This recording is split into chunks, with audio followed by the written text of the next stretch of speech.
오늘은 달리지 않고 산책을 하도록 하겠습니다. 그동안 아디다스 다쿠미 세안을 신었습니다. 이게 지금 700km를 신었습니다. 서브스리닷컴 훈련일지에 마라토나 마일리지를 보니 다쿠미 세안 270mm 752.9km 달렸네요. 평소 다른 신발은 달리면서 슈 처리를 하는데 이 신발은 슈 처리를 전혀 하지 않았습니다. 그러니까 바닥이 심하게 외척이 이렇게 달았습니다. 오늘은 다쿠미 세안 700km를 신었을 때의 그 느낌을 말씀드리고요. 똑같은 다쿠미 세안을 샀습니다. 오늘은 다쿠미 세안 신발 이야기도 해보도록 하겠습니다. 이 블랙 컬러는요, 제 가격을 주고 사진 않았군요. 20% 할인해서 샀습니다. 이게 달릴 때보다 산책할 때도 괜찮습니다. 그동안 아들이 와이프가 차를 몰고 동백섬으로 가갖고요, 동백섬에서 뛰고 있습니다. 그런데 저는 좀 독한 아빠입니다. 아들을 좀 강하게 키워야 안 되겠습니까? 집에서 출발하고 동백섬 돌고 다시 집으로 온나 이렇게 하면 17km가 되거든요. 그러면 하루에 5만원을 주겠다. 근데 처음부터 1월 1일 처음부터 그렇게 달리게 하면 반발심이 굉장히 클 겁니다. 자, 그렇다면 집에서 출발해 갖고 해운대 와 갖고 저처럼 미포도로 와서 동백섬에서 마치면 한 12km 정도 됩니다. 그렇게 하면 하루에 25,000원 주겠다 이렇게 했습니다. 지금 그래 아들은 오지 않고요, 저는 출발하도록 하겠습니다. 자, 와이프가 옆에 앉았는데요. 현우 지금 출발했나? 자, 아들은 출발했습니다. 동백섬으로 가겠습니다. 동백섬으로 가겠습니다.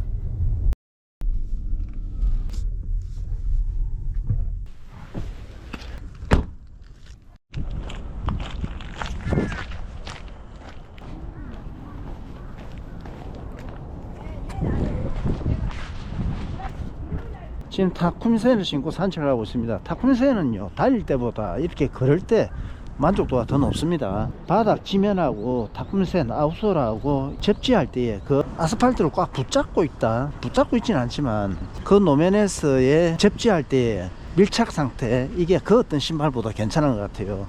이게 아디다스의 특성입니다. 곧 몇 초만 있으면 일출이 보일 것 같습니다.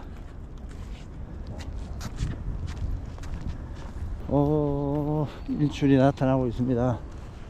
빨갛게 나타나고 있습니다. 그렇지만 저는 매일 보는 일출이기 때문에 산책을 진행하겠습니다.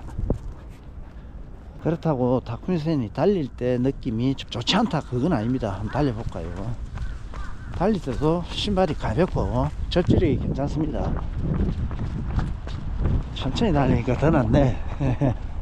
햇님이 햇바닥을 거의 다 뱉어냈습니다. 제가 가장 애용하는 신발은 알파플라이입니다. 알파플라이는 시합에서도 괜찮고 훈련에서도 괜찮습니다. 넥스트가 있는데요, 넥스트는 시합에서는 괜찮아요. 물론 알파플라이가 더 낫습니다. 저 같은 경우는 시합에서 한 100km 200km 넘기면 그 다음에 훈련하러 돌리는데요, 알파플라이는 훈련에서도 괜찮습니다. 그런데 넥스트는 훈련에서는요 너무 물렁물렁해요. 아무래도 시합 때보다 훈련해서 페이스가 좀 더 늦으니까 물렁물렁한 착지로는 하체 피로도가 높다, 발의 피로도가 높습니다. 그래서 제가 선택하는 게 아디다스 신발을 선택했는데, 아디다스를 왠지 제값 주고 사기는 싫습니다. 그거는 넥스트도 마찬가지고요. 지금 신은 거는 20% 할인되는 신발입니다. 자, 천천히 한번 달려볼까요? 당연히 괜찮습니다. 착지감도 좋고요, 넥스트하고 달리 말랑말랑한 느낌이 없습니다. 그러니까 훈련을 마치고 나서 발의 피로도가 적어요. 그런데 넥스트를 신고 훈련을 하면 발의 피로도가 높습니다. 지면의 느낌이 어떻느냐, 넥스트하고 비교하면 얘가 더 낫습니다. 저는 발 사이즈를 270을 신습니다, 보통의 신발들을. 그런데 아디다스 같은 경우는 반치수를 더 높여야 됩니다.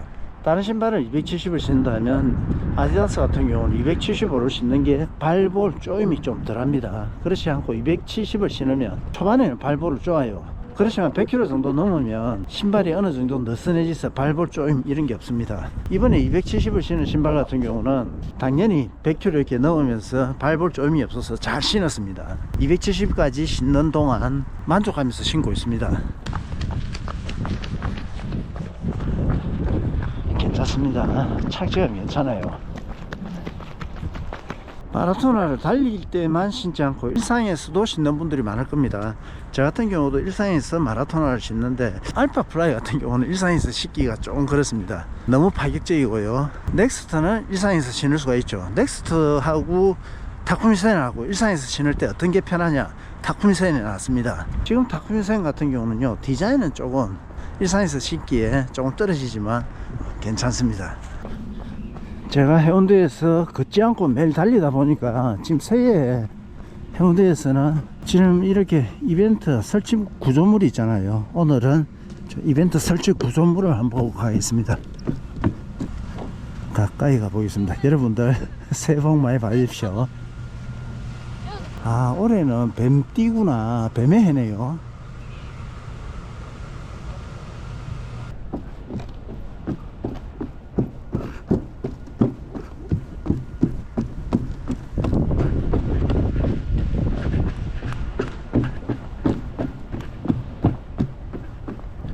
매번 여기 지나면서 이 대형 돔, 이 하얀색 큰 돔이 뭔지 모르겠는데 저기에 설명을 해놨는데 한번 볼까요? 이 대형 돔이 뭘까?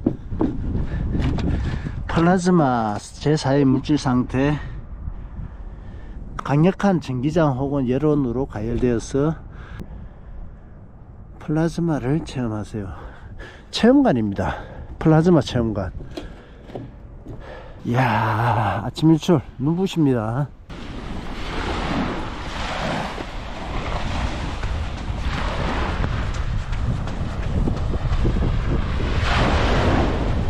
타쿠미센 지금 빨리 뛸 때보다 천천히 뛸 때 만족도가 더 높습니다. 그러니까 빨리 뛰는 러너보다는 천천히 뛰는 러너가 만족도가 더 높을 것 같아요. 다시 말씀드리지만요, 달릴 때 신발의 만족도보다는 걸을 때 만족도가 굉장히 높습니다. 그런데 그럴 때는 그 어떤 신발보다 타쿠미센이 만족도가 가장 높아요. 그럴 때 이 신발의 아웃솔하고 바닥에 접지하고 어떤 부분이 접지되면서 만족도를 높여주는가 하면 이 부분입니다. 이 부분, 이 부분이 노면하고 접지될 때 쫙 달라붙습니다. 자석처럼. 그런데 얘가 너무 얇아요. 좀 더 두터웠으면 좋겠습니다. 슉으로 처리하기에는 그래요. 자, 한번 달려보겠습니다. 아, 좋다. 접지력도 좋고요, 신발도 가볍고. 넥스트처럼 무너지지도 않고 훈련하러는 최고입니다. 오늘 제가 운동하지 않고 산책을 하는 거는요, 제 운동 일정이 아침에 일어나서 웨이트하고, 여러분 웨이트는 운동 강도가 높아서 굉장히 힘듭니다. 달리기 하는 것보다 체력 소모가 한 5배 10배는 더 높아요. 그런데 이렇게 웨이트를 하고 나서 또 곧바로 달리기를 하지 않습니까? 얼마나 육체가 힘들어 하겠습니까? 저야 육체적인 노동을 하지 않고 회복이라든지 체력을 보강하는데 먹고 휴식, 여기에 굉장히 투자를 많이 합니다. 보통의 사람들은 하루 내내 안정적인 상태라고 말할 수 있어요. 그렇지만 매일의 이런 훈련, 웨이트하고 달리기가 병행이 되다 보니까 아침에 편도도 조금 아프고요, 매일매일 좀 필요하다 이런 생각이 있었는데, 오늘을 쉬지 않으면 내일이나 다음을 기약하지 못할 것 같아 갖고 오늘은 산책을 하고 있습니다. 춥습니다. 자, 또 뛰어보겠습니다.